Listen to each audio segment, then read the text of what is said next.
போர் வளையத்திற்குள்ளே இலங்கையும் சிக்கிவிட்டதா என்ற கேள்வி இப்போது தீவிரமாக எழ ஆரம்பித்திருக்கின்றது. மீண்டும் ஒரு கப்பல் இப்போது ஈரானினுடைய கப்பல் இலங்கைக்குள்ளே நுழைவதற்காக அனுமதி கேட்டுக் கொண்டிருப்பதாகவும் அமெரிக்கா போன்ற நாடுகளும் இதற்கு கடும் எதிர்வினை ஆற்ற ஆரம்பித்திருப்பதாகவும் செய்திகள் இப்போது தீவிரமாக பரவ ஆரம்பித்த போதுதான் நேற்றைய தினம் ஈரானினுடைய கப்பலை அமெரிக்கா தாங்கள் தான் அடித்தோம் என்ற அடிப்படையிலே இப்போது செய்திகளை வெளிப்படுத்தி இருக்கின்றார்கள். மேலும் இந்த மத்திய கிழக்கிலே இடம்பெற்ற போர் பதட்டமான தீவிரம் பெற்று வருகின்ற போதுதான் இலங்கையிலே கப்பல் மீது தாக்குதல் நடத்தியதற்கு அமெரிக்கா கடுமையாக வருத்தப்படும் என்ற செய்திகளையும் ஈரான் தெரிவித்து அமெரிக்காவினுடைய கப்பல் மீதும் ஈரான் தாக்குதலை நடத்தி இருக்கின்றது. இது இலங்கையை மையமாக கொண்டு என்பதால் இப்போது இலங்கைக்கு கொஞ்சம் அச்ச நிலைகள் ஏற்பட ஆரம்பித்திருக்கின்றது. இந்த விடயங்கள் பற்றித்தான் இந்த தொகுப்பினூடாக முழுமையாக பேச போகின்றோம். அன்புறவுகளில் ஒருக்குமே வணக்கம். நேற்றைய தினம் ஈரானினுடைய ஒரு கப்பல், அதாவது டெனா என்று சொல்லப்படக்கூடிய ஒரு கப்பல் ஒன்று இலங்கையிலிருந்து, இலங்கையின் காலிக்கு தெற்காக 40 கடல் மைல்கள் தொலைவிலே வைத்து திடீரென ஒரு விபத்து ஏற்பட்டிருந்ததாம். அந்த கப்பல் அது விபத்துக்குள்ளானதுதானா என்று பார்க்கின்ற போது இன்றைய தினம் அமெரிக்கா ஒரு அறிவித்தலை விடுத்திருக்கின்றது. அந்த கப்பலை நாங்கள் தான் தகர்த்தோம், அதுவும் அதியுயர் நீர்மூழ்கி கப்பலினூடாக இயக்கக்கூடிய அதியுயர் தொழில்நுட்பம் கொண்ட ஏவுகணை ஊடாகத்தான் இந்த கப்பல் தகர்க்கப்பட்டிருக்கின்றது. அது தொடர்பான ஒரு காணொலி ஒன்றையும் வெளிப்படுத்தி இருந்தார்கள் அமெரிக்க ஊடகங்களிலே. இது ஒரு பெரும் பேசுபொருளாக மாறியிருந்தது. குறிப்பாக நேற்றைய தினம் ஈரானினுடைய கப்பல் தாக்கப்பட்டிருந்தது. ஏன் ஈரானினுடைய கப்பல் இந்த பகுதிக்கு வர வேண்டும் என்ற ஒரு கேள்வி ஒரு மிகப்பெரிய கேள்வியாகவே இருக்கின்றது. ஈரானுடைய 2 கப்பல், ஒன்று அல்ல மாறாக 2 கப்பல், அதுவும் இந்தியாவிலே கடல் சார்ந்த ஒரு மாநாடு ஒன்றிலே கலந்து கொண்டு விட்டு இந்த 2 கப்பல்களுமே ஈரான் நோக்கி பயணிப்பதற்கு தயார் நிலையில் இருந்திருக்கின்றது. அந்த வேளையிலே தான் இலங்கை நோக்கி இந்த கப்பல்கள் பயணித்த போது இலங்கைக்கு அருகாமையிலே வருகின்ற போது பாதுகாப்பு கருதியோ அல்லது தொழில்நுட்ப கோளாறுகள் காரணமாக இலங்கையினுடைய கடல் எல்லைக்குள்ளே வருவதற்கு அனுமதி கேட்டிருக்கின்றார்கள். ஆனால் இலங்கை அது சார்ந்து பரிசீலனை செய்து கொண்டிருக்கின்ற போதுதான் ஒரு கப்பல் மீது தாக்குதல் நடத்தப்பட்டிருக்கின்றது. அதிலே 180 பேர் இருந்திருக்கின்றார்கள். குறிப்பாக இது போர்க்கப்பல், அதாவது இராணுவ கப்பல் என்றுதான் சொல்லப்படுகின்றது. 180 பேர் வரையில் இருந்ததாகவும் அதிலே 32 பேரை மாத்திரம்தான் உயிரோடு மீட்க முடிந்திருக்கின்றது இலங்கை கடற்படையினரால். ஏற்கனவே இந்த கப்பலோடு தொடர்பு நிலையில் இருந்ததனால் இந்த உடனடியாக விபத்து அல்லது இந்த தாக்குதல் இடம்பெற்ற உடனேயே இலங்கை கடற்படை விரைந்து செயற்பட்டது என்றுதான் சொல்ல வேண்டும். அதற்கிணங்க 32 பேரை மீட்டிருந்தார்கள். 87 பேருடைய உடலங்கள் மீட்கப்பட்டிருக்கின்றதாம். எல்லாம் மிதந்த நிலையிலே கிடந்ததனால் இந்த உடலங்கள் மீட்கப்பட்டிருக்கிறது. ஏனையவர்களை தேடுகின்ற பணிகள் தீவிரப்படுத்தப்பட்டிருக்கின்றது. இதன் விளைவாக இந்த கப்பல் விபத்துக்குள்ளாகவில்லை, மாறாக இந்த கப்பல் தாக்கி அளிக்கப்பட்டிருக்கின்றது என்ற செய்தி தீவிரமாக பரவிய போதுதான் இன்றைய தினம் இன்னும் ஒரு கப்பல் ஒன்று இலங்கையை நோக்கி, அதாவது ஈரானினுடைய இன்னும் ஒரு கப்பல் இலங்கையை நோக்கி நகர்கிறது என்ற செய்திகள் பாராளுமன்றத்துக்குள்ளே கூட தீவிரமாக இந்த விடயம் பேசப்பட்டது. குறிப்பாக எதிர்க்கட்சி தலைவர் சஜித் பிரேமதாச கேள்வி எழுப்பியிருந்தார். ஈரானினுடைய இன்னும் ஒரு கப்பல் இலங்கைக்குள்ளே வருகின்றது, உடனடியாக இந்த அரசாங்கம் பாதுகாப்பு சார்ந்த விடயங்களை கருத்திலே கொண்டு, ராஜதந்திர விடயங்களையும் கருத்திலே கொண்டு இந்த உண்மைகளை வெளிப்படுத்த வேண்டும்.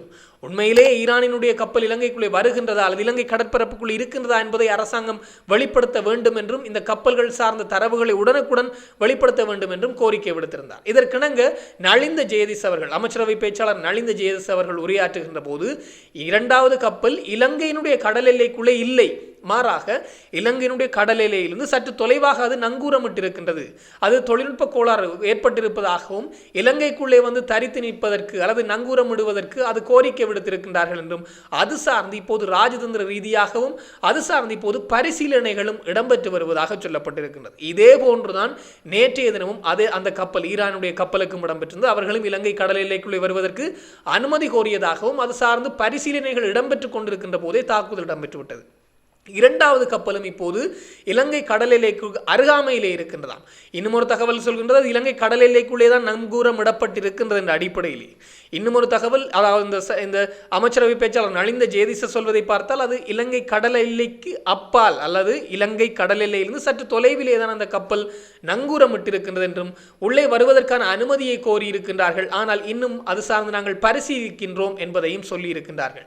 எனவே இப்போது அமெரிக்காவினுடைய இஸ்ரேலினுடைய ஈரானினுடைய கண் இலங்கை பக்கமும் திரும்பி இருக்கின்றது என்பதுதான் மிக மிக முக்கியமான விடயமாக இருக்கின்றது. குறிப்பாக ஈரானினுடைய வெளியுறவு அமைச்சராக இருந்த அப்பாஸ் ஒரு விடயத்தை சொல்லியிருக்கின்றார். இந்த இலங்கைக்கு அருகாமையிலே ஈரான் கப்பல் தாக்கப்பட்ட விடயத்திற்கு அமெரிக்கா கடுமையாக வருத்தப்படும் என்பதையும் அமெரிக்க மக்கள் கடுமையாக வருத்தப்படுவார்கள் என்ற அடிப்படையிலான ஒரு கருத்தை தெரிவித்திருந்தார். இதற்கிணங்க வளைகுடா பகுதியிலே இன்றைய தினம் அமெரிக்காவினுடைய எண்ணெய் கப்பல் ஒன்றை தாக்கி அளித்திருக்கின்றார்கள் ஈரான். இந்த மத்திய கிழக்கு என்பது போர்ச்சூழல் நிறைவு வருகின்றது.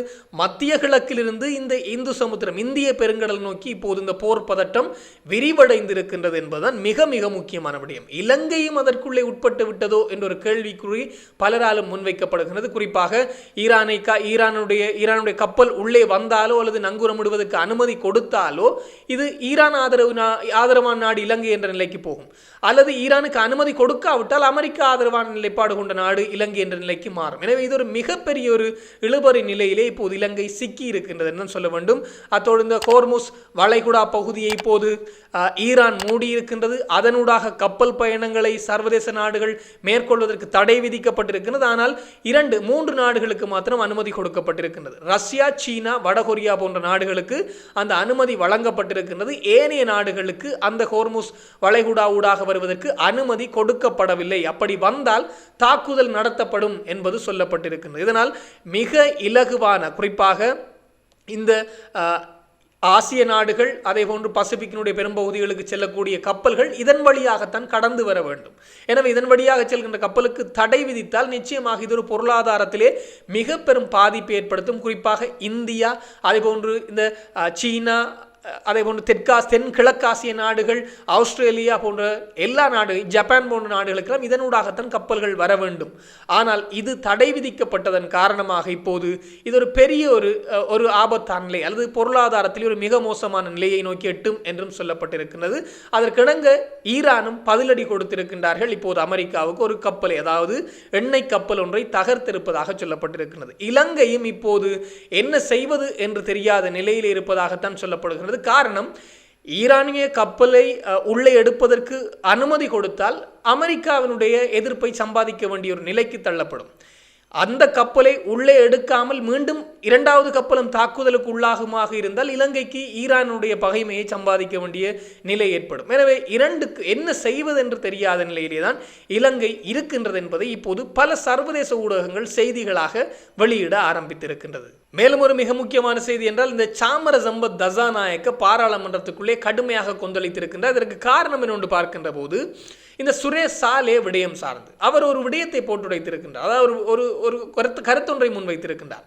சுரேஷ் சாலே யார் என்று தெரியுமா உங்களுக்கெல்லாம், அவர் எப்படிப்பட்டவர் என்று தெரியுமா என்ற அடிப்படையிலே மிக பெரும் அவருக்கான ஒரு பிம்பத்தை உருவாக்கி சொல்லியிருக்கிறார். குறிப்பாக விடுதலை புலிகளை 2ஆக உடைத்தவர், கருணா பிள்ளையானை பிரித்தெடுத்தவர், இப்படியெல்லாம் செய்து விடுதலை புலிகளை தோற்கடித்து யுத்தத்தை வெற்றி கொண்டவர் இந்த சுரேஷ் சாலே.